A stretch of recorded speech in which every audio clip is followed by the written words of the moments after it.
What up, my friends? Welcome to Daisy's Garden. And today I'm going to talk about neuroplasticity. And I'm going to talk about what this is, how we can use it to help us, and how to do it. To start, obviously I'm going to explain what it is. It's a very interesting thing. Neuroplasticity is something that is a physical, objective thing and a subjective thing. It's a neuroscience. So there's proof to this. This is something that we can look up and research and has facts behind it. So the science of it is that it is when neurons in your brain adjust to a new setting or a new situation, a new mental state, emotional attachments, and so on. And what it is it pretty much changes the whole framework of how your mind works from, the entire framework of your brain. Like your whole paradigm changes when you apply this. And so this is as much a physical thing as it is a mental thing. Because there's this physical side of it where, science backs it up. There's, studies on it. I've done research on it. So the proof is out there. But in a more subjective sense, a more philosophical or spiritual approach, is that you can use that to your advantage. And you can, manipulate that yourself in more of a way than just letting external things control your neuroplasticity. It's when you actually take hold of it yourself and use it that way. I would say that it's a very, very important and very cool and interesting thing about learning about your mind and learning about philosophy and spirituality and neuroscience. This, like I said, this is something that has been researched and has been studied throughout science. So it's not just this, hippie voodoo, chakra energy thing. Like it's, this is something that is real. This is a real thing.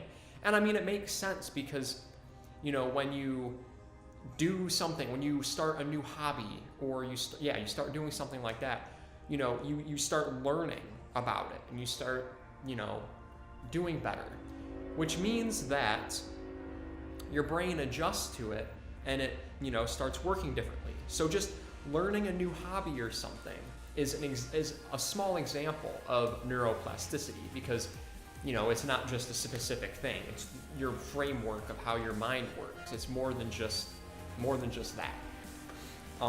So that's, in a nutshell, kind of what neuroplasticity is. This is something that you can definitely look up and research, and you'll find things on this. Google tells you anything you want to know. So just give it a Google if you're curious. That'll tell you more information about it. But how you can use this to your advantage, I'm going to use a philosophical and spiritual approach because, with science, it's pretty much just to explain what it is. You can't really go much more into it because, it's kind of already what I just explained about different neurons, finding new routes, because there's billions of neurons in our brain that are activated and, it's a beautiful, chaotic thing. Magical. But in a philosophical, spiritual approach to neuroplasticity, you can use this tool as a way to strengthen the progress that you make within yourself. Meaning that, for me, I would say that a big point of getting this to work properly is meditating and mindfulness. I think that because for me, I was always overthinker, and I still can do that, but not in an anxiety way, but more of just you get a cool train of thought, a philosophical train of thought, and you just let it ride because it's interesting.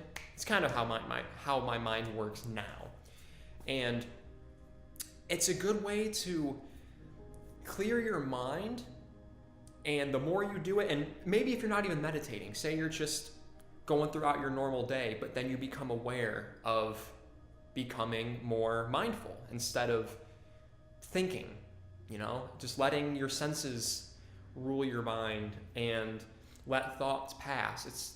It's an amazing thing. And the more you do that consistently, because generally it takes about 2 weeks for this for neuroplasticity to get itself in there.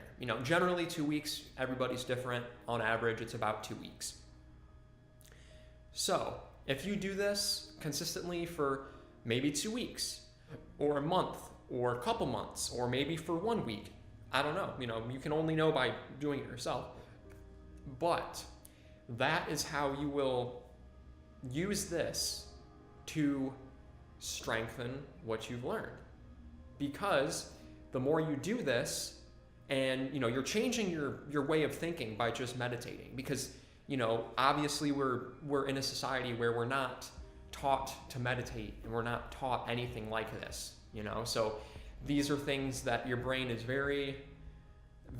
very new to your brain, it's very unusual and unfamiliar to your brain.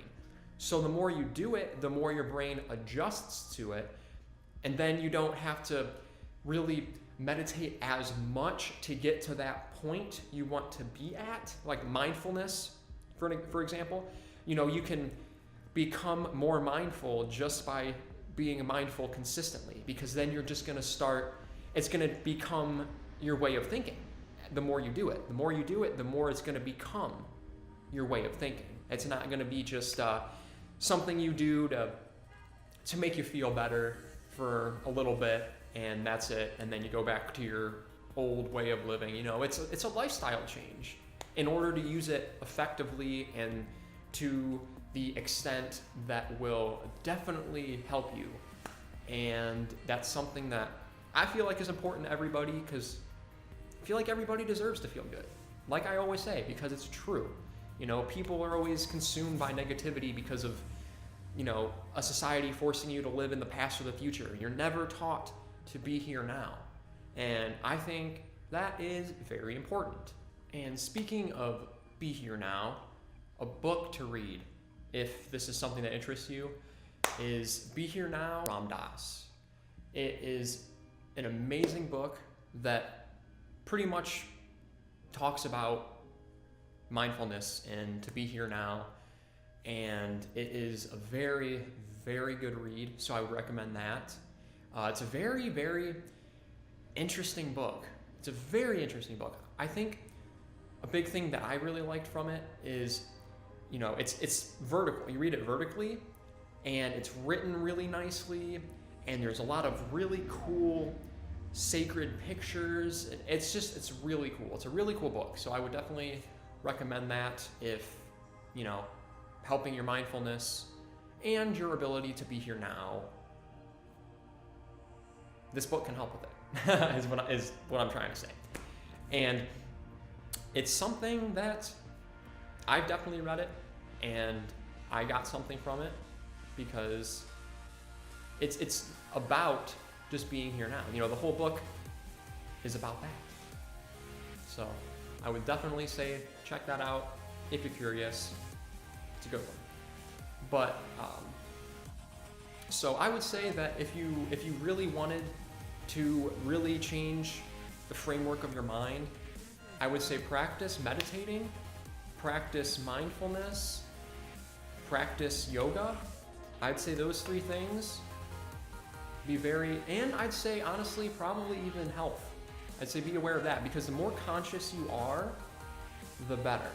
Because then you'll have a clearer understanding of the perspective that you have, the perspective that you wish to have. It's all about, being conscious and not